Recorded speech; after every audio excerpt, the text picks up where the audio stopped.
It's the end of the day. The door opens, your partner walks in, and your baby's whole face lights up, arms stretched out past you, reaching for them. And the second you try to pick your baby up, the crying starts. You're the one who's been there all day, and somehow, you're the one they're squirming away from. If that quietly stings, you are not imagining it, and you are not doing anything wrong.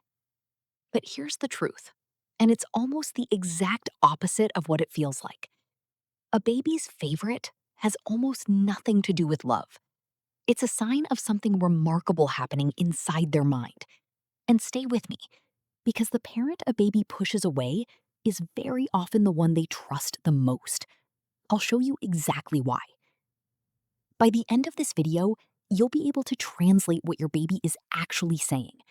And right at the end, I'll tell you the one thing that surprises almost every left out parent. And the reason this entire season is about to flip in a way you won't expect. Let's start with what's really going on. The first thing to understand is that preferring one parent is one of the most normal things a baby can do. It is not a flaw in your bond. It is not a verdict on you. It's a developmental stage, as predictable as crawling before walking. Somewhere between 6 and 18 months, most babies go through phases where they lock on to one person. They want that person to hold them, feed them, put them to bed. And they protest when anyone else tries. And it can flip without warning. The parent who was pushed away last month becomes the chosen one this month. What looks like favoritism is actually your baby's brain doing something extraordinary, learning how attachment works. They're figuring out who their people are, what relationships feel like, what safety means. So before we go one step further, let this land. If your baby has a favorite right now, it does not mean you failed. It means your baby is developing exactly on schedule. To really get this, we have to talk about something psychologists call a secure base. A baby isn't born knowing the world is safe. They build that belief slowly out of thousands of tiny moments. Fed when hungry, soothed when upset, picked up when they cry. And out of all that repetition, a baby quietly chooses an anchor, one person who feels like home base. And from that safe base, they feel brave enough to explore everything else. So when your baby fixates on one parent, what you're often watching is that anchoring happening in real time. They're not ranking the two of you. They're gripping their sense of safety in a world that is still enormous and confusing to them. The preferred parent is simply the one they've decided, for this season, to treat as home. And here's the part that catches everyone off guard. Being the secure base is not the cozy, comfortable role it sounds like. Because the person a baby feels safest with is also the person they unload their biggest feelings on. Hold on to that. It's the key that unlocks this whole thing, and we'll come right back to it. So, why one parent and not the other? It comes down to a few quiet, very human things, and almost none of them are about how much love each parent has to give. The first and biggest is predictability. Babies are pattern seekers. Whoever handles the most repeated soothing routines, the feeds, the naps, the bedtime, the 3 a.m. wake ups, gets wired again and again to the feeling of relief. It's not that this parent is better, it's that their presence has become the baby's signal for calm. The brain has simply learned this person means the storm stops. The second is the sensory layer. A baby knows a parent's particular scent, the exact pitch of their voice, the specific rhythm of how they rock and sway. To a brain still making sense of everything, those tiny familiar signals are powerfully reassuring. A parent who's been away more, or who joined the routines later, hasn't been wired in as deeply yet. Not less loved, just less rehearsed. And the third is simply timing.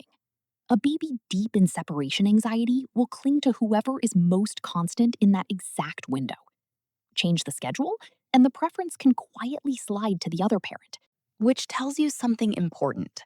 And it's the question I want you holding for the rest of this video. If a preference can shift just because the routine shifted, how much could it really be about love at all? Now, here's the idea that changes how you'll see this forever. The parent a baby pushes away is often the one they feel safest with. It sounds backwards, so stay with me. A baby, and later a toddler, saves their hardest, messiest feelings for the person they trust most to handle them. With a stranger, or a parent they feel slightly less sure of, a child often holds it together. They behave, they stay composed, but with their safe base, all the bottled up overwhelm comes pouring out. The crying, the arching away, the no, not you. Let that land for a second. So when your baby falls apart specifically with you, it can actually be a quiet compliment. It means you are the one they trust enough to be a complete mess in front of them. They're not rejecting you. They're showing you the unfiltered truth of how they feel, because somewhere deep down, they are certain you will not leave. And once you see that, the small, painful moments start to translate themselves. When your baby reaches past you for the other parent, they're not saying, I love them more. They're saying, right now, they're my anchor, and I'm using them to feel safe. When your baby cries the instant you take them, it's usually not about you at all. They were already overwhelmed, and the change of arms tipped them over. And when they cling and won't let the other parent leave the room, that's not fragility. That's separation protest, a sign of healthy attachment. A baby who didn't care wouldn't protest at all. So the meltdown that breaks your heart, very often it isn't the absence of love. It's the proof of it. Now, this is so much easier to weather when you can see the road ahead. So let me give you the short version of how it tends to unfold. It usually starts around 6 to 9 months with stranger anxiety. The baby who once smiled at everyone suddenly gets wary of unfamiliar faces and burrows into a parent.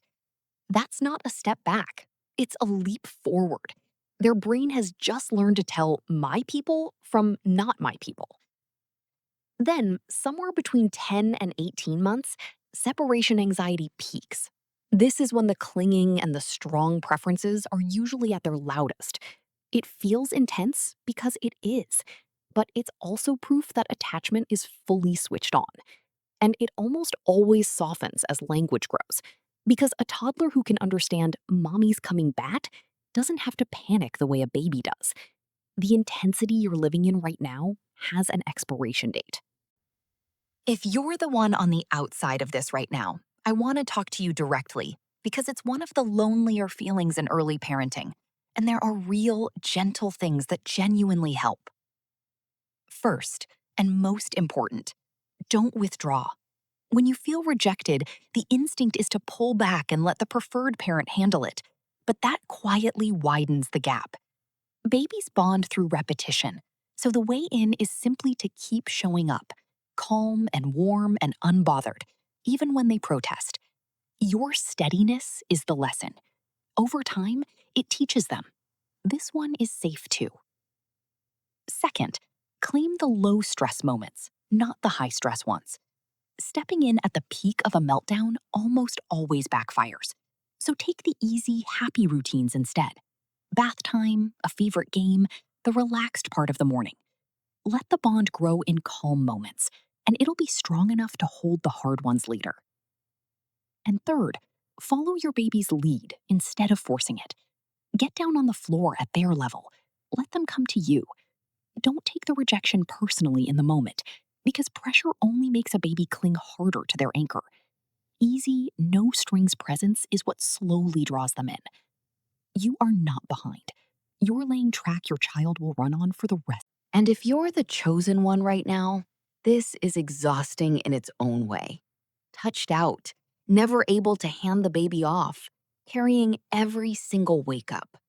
So, gently, a few things for you too. You can be a bridge without forcing it. Stay nearby while your partner does a routine, so the baby feels safe enough to accept them. Hand the baby over in calm moments, not at the peak of a cry. And let your partner have the easy wins. Resist swooping in the second the baby fusses, because every time you do, the baby learns the lesson that only you will do. And talk about it as a team, not a scoreboard. Just saying it out loud. This is a phase. It's not about either of us. Takes the sting out for both of you and keeps you on the same side. Now, the thing I promised you at the very beginning, the one that surprises almost every left out parent. This season you're in is not the final shape of anything. Because as babies turn into toddlers, the preference very often swaps. The quiet, soothing parent of the baby years and the playful, adventurous parent of the toddler years frequently trade places.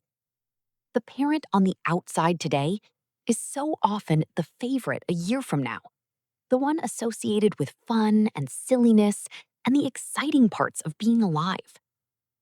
So, if you're the one reaching for your baby and being turned away tonight, hear this clearly. You are not unloved. You're simply earlier in the same story, building your bond one ordinary, unremarkable moment at a time in a chapter that hasn't reached your name yet. It's coming. So, let's bring it home. When a baby prefers one parent, they are not measuring love, and they are not choosing forever. They're building a sense of safety in a world that's still brand new. And a preference is the sound of that system working, not failing.